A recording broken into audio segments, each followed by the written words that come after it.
Hello everyone. Welcome back to the King YouTube channel. It also sounds like people at the palace are not buying this story that Meghan doesn't want to be involved in the royal soap opera. Come on. Meghan just doesn't want to go back because she'll never be the star. And after Endgame, Meghan needs to go ahead and let go of any remaining hope that she had that she could once again join the royal family. As the insider reports, Team Sussex is claiming they had nothing to do with the book or revealing the names, but frankly, no one is buying it. It smacks of the ultimate revenge of a spurned actress who wanted to be the brightest star in the royal heavens. That's what's so funny to me about Meghan trying to claim that she and Harry had nothing to do with Endgame and Scooby Doo trying to claim the same. As Judge Judy, one of my favorite TV personalities ever, once said, "Don't piss on my leg and tell me it's raining." One thing Harry and Meghan love to do that completely turns people off is they act like we're all a bunch of idiots, like they can just tell any old lie and we're going to absolutely believe what they say because they said it. I mean, no, nobody is that gullible. It does not take a genius to figure out what is going on in this situation, that Meghan wanted top billing. She thought that she should be the one calling the shots. And when she found out that could never happen because she was joining a centuries old traditional family, she pitched a fit and she left. It's her way or the highway. As the source explains, Meghan believed she was joining the family as a self made career woman and philanthropist who would outshine the stuffy royals. But it didn't work out that way. She refused to play second fiddle to Princess Kate, who outranks her in the social order as the future queen. Being told she'd have to curtsy to Kate was likely the last straw. See, Meghan just didn't understand, or rather refused to understand, how the royal hierarchy worked. She believed that she and Harry were the most popular royals, and so someday they should be king and queen. It's a completely ridiculous idea, but Meghan is a completely ridiculous person. Because Meghan truly believes that her truth, her subjective experience, is more important than, as Harry put it, so called objective reality. Meghan has a very entitled attitude. I mean, I think if we knew the truth of what she really believes, we would be absolutely horrified. It's completely out of this world. Another thing that just makes me chuckle is I really believe that Meghan thought the royals were going to be the ones feeling sorry after she and Harry left. Why did she believe that, though? Why did she believe that she and Harry were so important? Sure, right after she joined the family, she and Harry were popular, but very quickly they ruined that popularity for themselves with all their hateful attacks and all their whining. So, the way I see it, Harry has got two choices here. He can either continue to stay with Meghan and continue to submit to her, or he can act like a real man for once in his life and finally make a good choice and choose his family over Meghan. I mean, if he really wants to have a future for himself, he has got to get away from her. I don't see any way forward for him if he stays with Meghan and Montecito. At this point, he's got no career. He has no career possibilities. Meghan is only thinking about herself. She's not going to throw him a bone. For right now, I guess he and Megan are still living off some of his inheritance money, but it's running out. It's running out quickly. I think the two of them are facing some severe financial problems right now. And I suspect that's also why we're hearing reports that they're considering moving away from Montecito. They claim it's because Megan needs to be closer to LA so that she can land all these big deals that aren't coming her way, I guess. I'm still not sure why they need to be closer to people who don't want to work with them. But anyway, that's what we're hearing. I'm pretty sure, though, it's because they can no longer afford that McMansion they bought in Montecito. They can't afford the house payments anymore.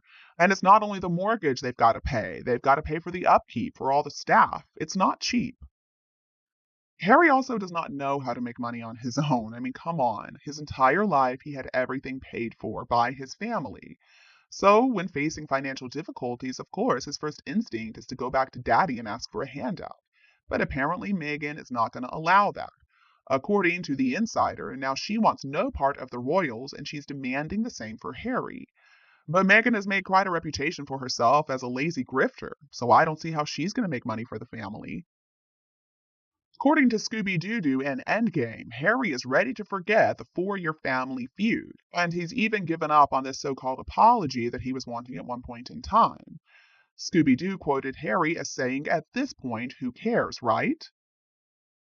If this information is true, this would be the most sensible thing Harry has done in quite a long time. And I'm not surprised to hear that Meghan is upset about this. For Meghan, this 4-year bitter feud is all she's got. So, according to the insider, Meghan's hell-bent on showing the royals they made a big mistake by not embracing her. Harry making up with his family has no part in her plan, and she's threatening to divorce him if he dares cross her. She'll go after a $40 million settlement and full custody of Archie and his little sister Lilibet. With that ultimatum in play, there will be no reconciliation anytime soon. Look, we know this divorce has been in the cards, well, ever since they got together. This relationship from the get go was unsustainable. Meghan and Harry don't strike me as people who can really support each other in difficult times, and times have been pretty difficult for them for quite some time now. I'm sure they've turned on each other. I'm sure that Meghan is blaming Harry for the situation they have found themselves in. But really, it's both of their faults. They are both culpable in this whole mess. Naturally, the only solution Harry can see to their problems is to run back to his family.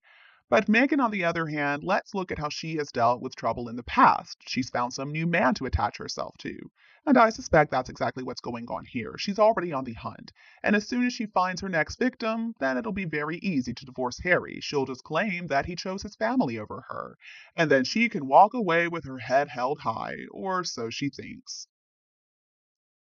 Another problem with this idea of the Harkles following in Camilla's footsteps to rehabilitate their own image is that Camilla had a lot of help from the palace, and the palace PR machine is a lot better than whoever Meghan and Harry are using right now, probably themselves. I don't believe Meghan really listens to advice from PR people. That's her first problem, and that's why she gets it wrong every single time. She's following her own instincts, and when it comes to gaining public approval, Meghan's instincts are almost always off. Broadcaster Carol Malone was responsible for covering Charles and Camilla for years, ever since the 90s, and she said, "When I was reporting on the royals, Camilla was literally the most hated woman in Britain. She really was. She was the devil incarnate, never mind a national treasure. She was hated, she was seen as a homewrecker, and even when Diana died, she kind of got blamed for that. People were thinking that if it hadn't been for her, Diana wouldn't have been in that car. She wouldn't have been with Dodi Al Fayed."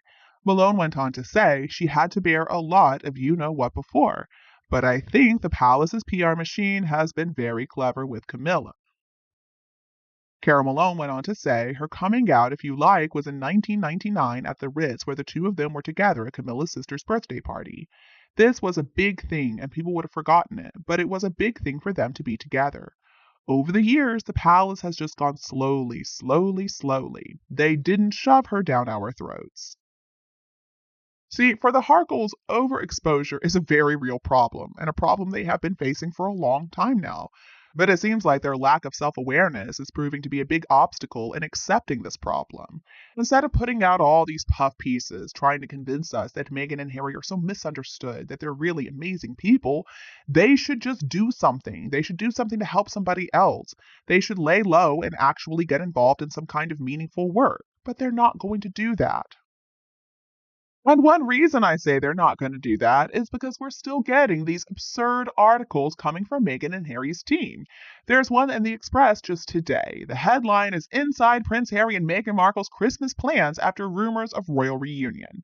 Now, the first sentence is written by Jonathan Cangoni, and the first sentence is, "It has been confirmed that Harry and Meghan are being invited to spend Christmas in Sandringham with the royal family."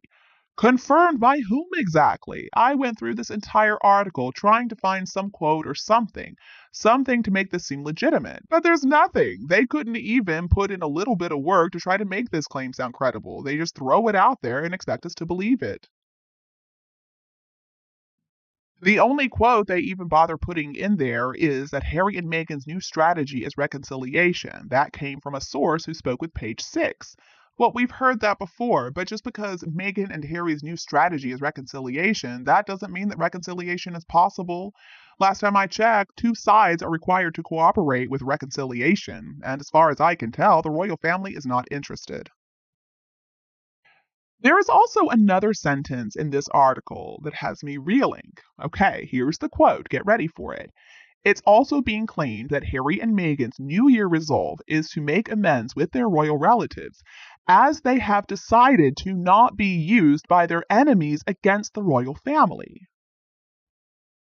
I had to read this sentence about 20 times, and then I had to get some help from my husband too to figure out what in the world is he trying to say. I mean, are they really admitting that Harry and Meghan have been used as pawns? That there's some other powerful entity who absolutely hates the royal family who have been using Meghan and Harry to attack them? Are they really admitting that right now?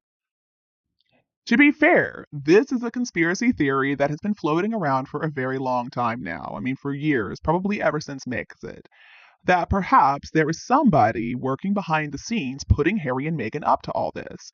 That this person or people want to promote instability in the royal family and the monarchy, because that's going to suit their own agenda. Now, of course, we don't have any real evidence of this other than looking at Meghan and Harry's behavior. We have no idea who this person or people could even be. But this sentence just strikes me as absolutely bizarre. We've never heard any admission that anybody else was involved in this whole mess except Meghan and Harry.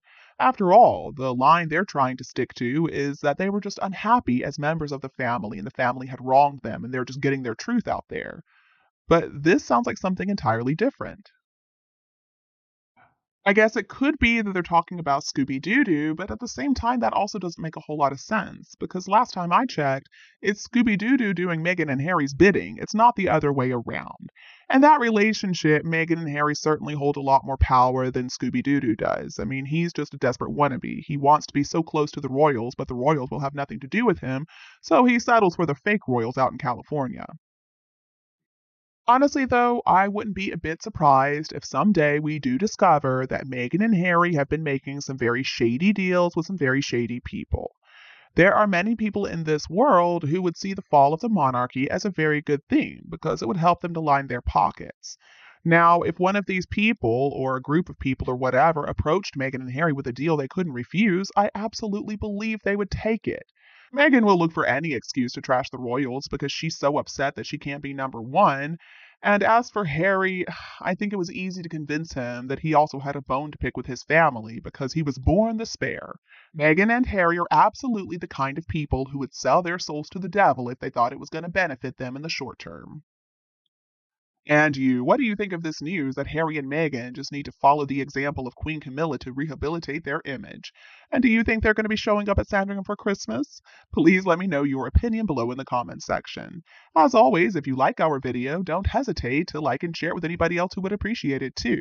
And don't be afraid to click the subscribe button to get more updates in the future. Thank you so much for tuning in, have a lovely weekend, and we'll be back to see you all tomorrow.